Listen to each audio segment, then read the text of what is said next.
नमस्कार. आज आपण ऐकणार आहोत कथा एक पांढऱ्या शुभ्र गुबगुबीत सशाची. चला तर. एक खूप सुंदर असं गाव होतं. त्या गावात एक सुंदर पांढरा शुभ्र गुबगुबीत असा इटुकला पिटुकला ससा राहत होता. त्याचे काळेभर डोळे, गुलाबी सरसर नाक आणि त्यावर असणाऱ्या टुमदार मिशा अगदी सुंदर दिसायच्या. टुणूक टुणूक उड्या मारत तो संपूर्ण गावभर फिरायचा. गावातल्या लोकांनाही त्याचा लळा लागलेला होता. ते देखील त्याला कधी हुसकावून लावत नव्हते. तो घरी आला की त्याला एखाद दुसरं गाजर नक्कीच खायला देतो. ससा अगदी मजेत उड्या मारत ह्याच्या त्याच्या घरातून फिरत असायचा. पूर्ण गावभर हिंडून तो तसाच दिवसभर मजा करत राहायचा. एकदा काय झाले, त्या गावात एक शिकारी आला. त्याची नजर त्या इटुकल्या पिटुकल्या सुंदर अशा सशावर पडली. त्याच्या मनात खूप लालसा निर्माण झाली. त्याला काही करून तो ससा हवा होता. म्हणून त्याने एक योजना आखली. त्याने त्या सशावर त्याच्या गोळीचा नेम धरला. ठा! बंदुकीतून गोळी झाडली गेली.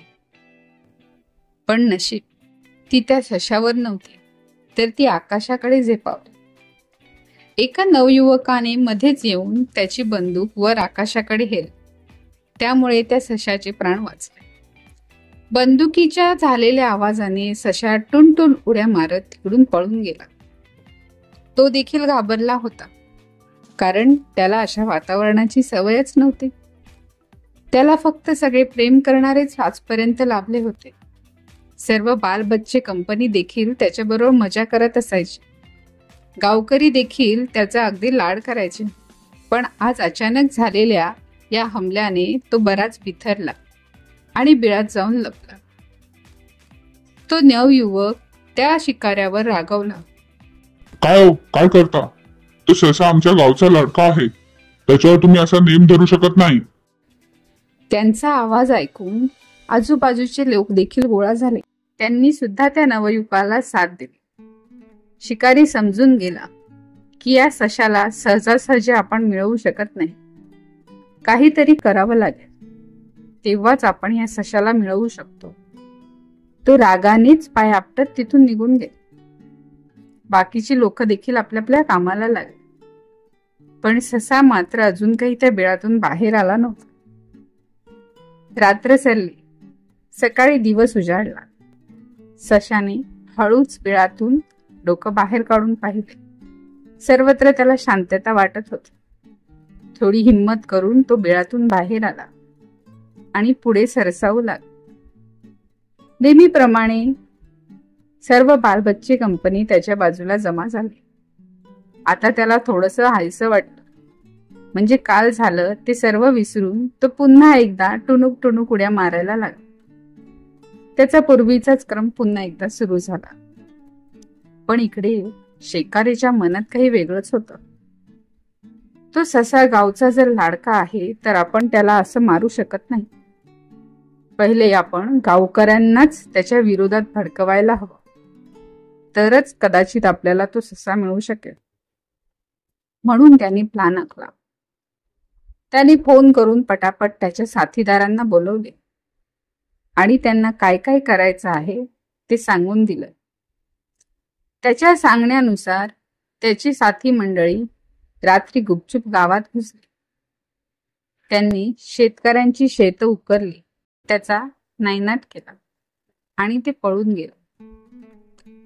दुसऱ्या दिवशी गावात सर्व धांदळ उडालेली होती की शेत असं उकरलंच कोणी.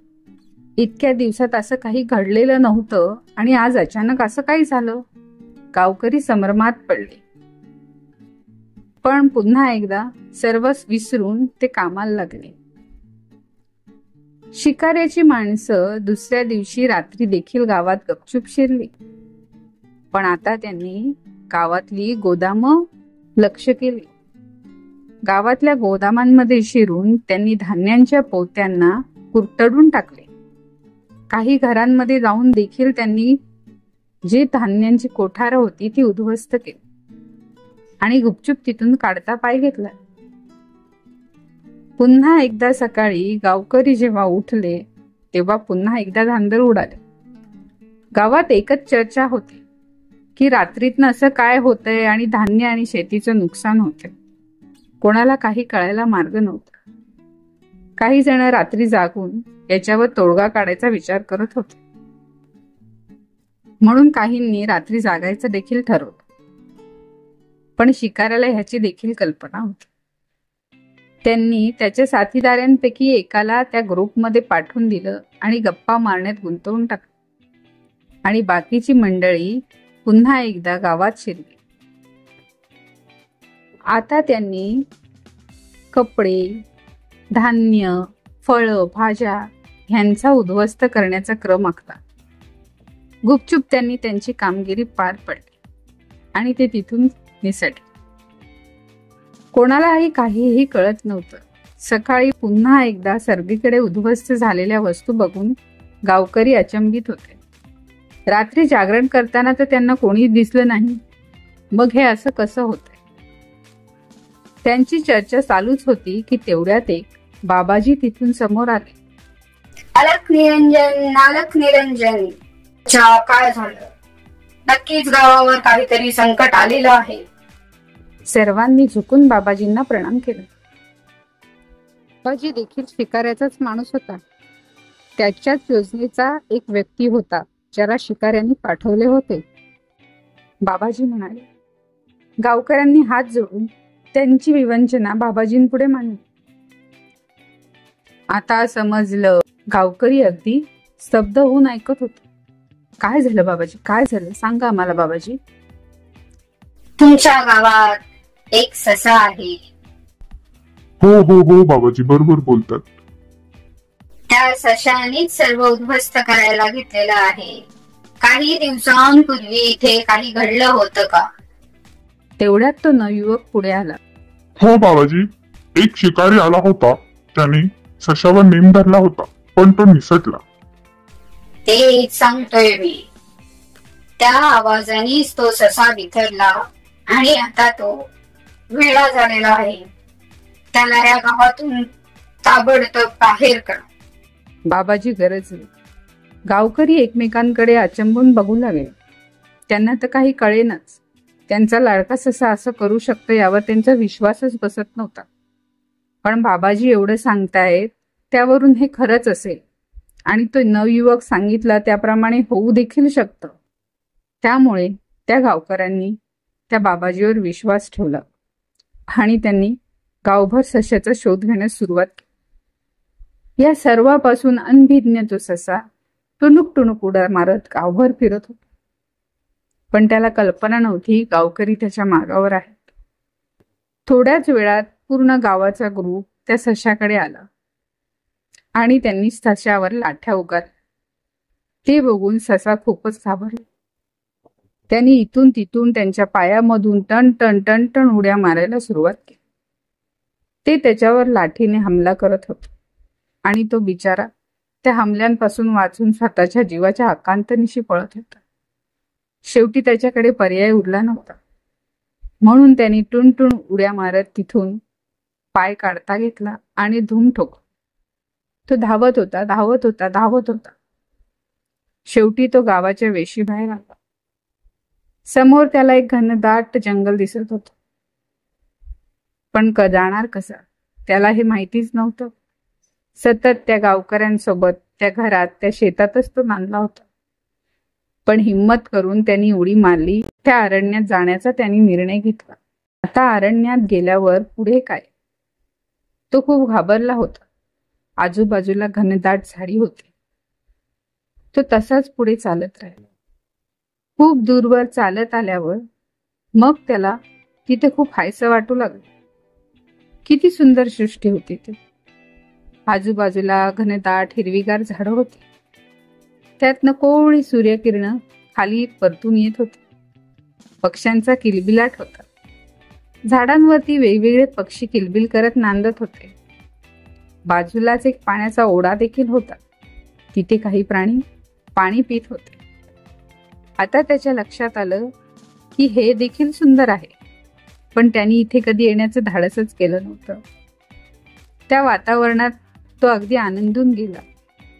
आसपासचं वातावरण त्याला आनंद देऊन गेलं. सर्व पक्षी प्राणी यांच्यासोबत तो खूप आनंदाने तिथे राहू लागला. निसर्गच होता, त्याला सांभाळणारच होता. आणि असाच आपला सचा त्या अरण्यात एक दिवशी एकरूप होऊन गेला आणि आनंदाने जगू लागला. त्याच्या मागची सर्व घटना तो विसरून गेला आणि त्यांनी एक नवीन आयुष्याची सुरुवात केली. असंच आपल्याही आयुष्यात घडतं. बघा ना, आपणही आपल्या एका कम्फर्ट झोनमध्ये राहत असतो. तीच लोक, तेच वातावरण, आपल्याला वाटत असतं अरे वा वा वा, खूप छान आयुष्य चाललं. पण कधीतरी काहीतरी होतं आणि तीच आपली लोक आपल्याला नावं ठेवायला लागतात, आपल्याला दोष द्यायला लागतात. मग आपण बावरून जातो की अरे असं काय झालं, आणि कुठेतरी दडून बसतो. वास्तविकतेला स्वीकारून पुढे जायची हिंमत आपण करतच नाही, कारण आपल्याला तो कम्फर्ट झोन सोडायचा नसतो. पण मित्रमंडळींनो, तो कम्फर्ट झोन एकदा सोडून बघा. त्या कम्फर्ट झोन मधून, त्या वातावरणामधून तुम्ही बाहेर आलात ना, की तुमच्यासाठी एक नवीन जग असतं, एक नवीन आसमंत तुमची वाट बघत असतो.